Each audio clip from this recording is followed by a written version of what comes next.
নমস্কার, আমি লোপামুদ্রা শখের ঘরে সকলকে জানাই স্বাগত।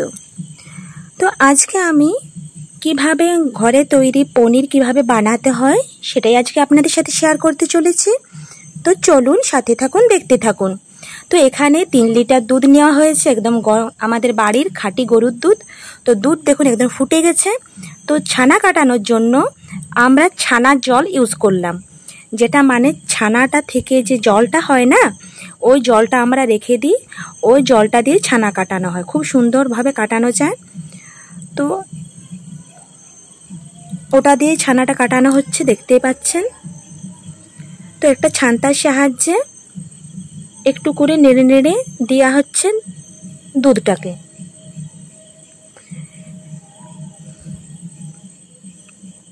তো ওই ছানা জলটাতে খুব একটা ভালো কাটলো না, ওই জন্য এখানে আরও একটু কিন্তু দই দিতে হবে।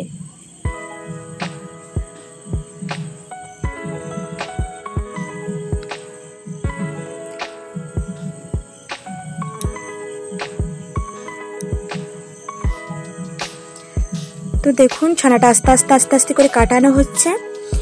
তো এটা একদম বাড়ির তৈরি খাঁটি একদম পনিরটা তৈরি হবে। তো এখানে দই দিয়ে দেওয়া হলো। দইটা দেওয়ার পরে ছানাটা কিন্তু একদম খুব ভালোভাবে কেটে যাবে।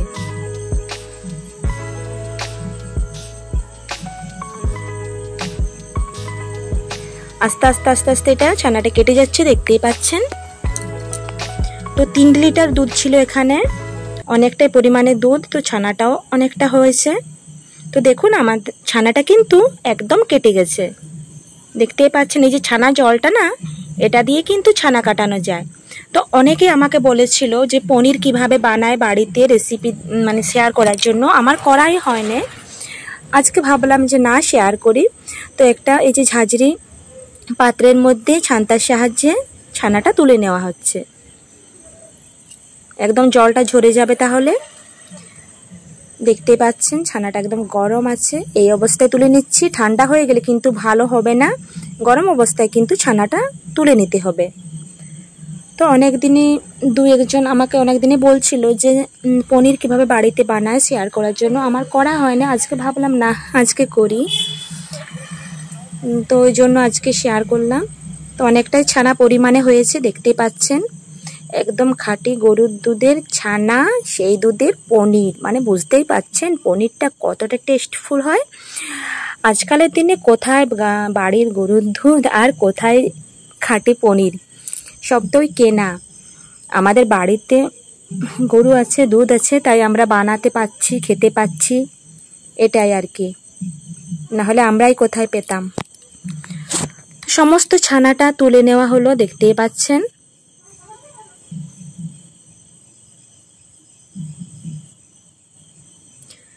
তো এটা জল ঝরানো হয়ে গেছে, দেখতেই পেলেন। একদম জলটা ঝরে গেছে। একটু ঠান্ডা জল দিয়ে দিলাম, ঠান্ডা জল দিয়ে ধুয়ে দিলাম ছানাটাকে।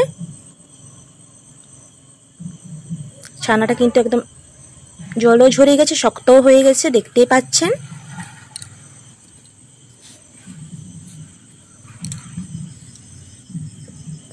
এরপর এটাকে একটা কাপড়ের মধ্যে ছানাটাকে নিয়ে নেব। এই যে একটা সাদা কাপড়ের মধ্যে ছানাটা দিয়ে দেওয়া হলো। এরপর এটা একটা পুটুলি বানানো হচ্ছে, দেখতেই পাচ্ছেন। এইভাবে পুটুলি করলে পুরো ছানার জলটাও বেরিয়ে যাচ্ছে।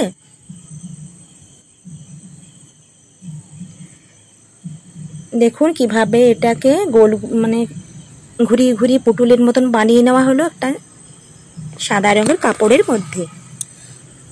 এইভাবে এইভাবে গোল করে একদম চেপে চেপে। তো এরপর একটা থালার মধ্যে এটা দিয়ে দেওয়া হবে, দেখতেই পাবেন কিভাবে তৈরি করা হচ্ছে।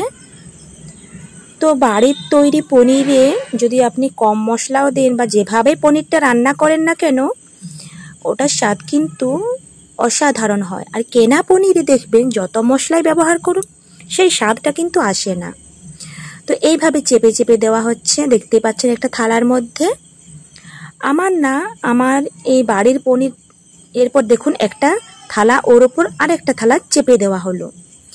এরপর এখানে একটা ভারী পাথরের জাতা বা খুন্তি বা ছোট শিল থাকলে আপনারা যা ইচ্ছে চাপা দিতে পারেন। এটা চাপা দিয়ে 2 ঘন্টা, এই যে আমাদের কাছে একটা পাথরের জাতা ছিল, সেটা এখানে চাপা দেওয়া হচ্ছে। এটা এখন 2 ঘন্টার মতো চাপা দেওয়া থাকবে।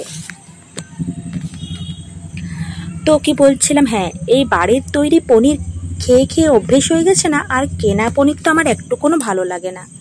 তো দেখুন 2 ঘন্টা পর ফিরে চলে এসেছি। এরপরে পনিরটা পুটলিটা থেকে খুলে নেব, তারপর আমি ফ্রিজে রেখে দেব। যেহেতু অনেকটা পনির, আপনারা একটু একটু করে কেটে যে কোনো দিন রান্না করে খেতে পারেন।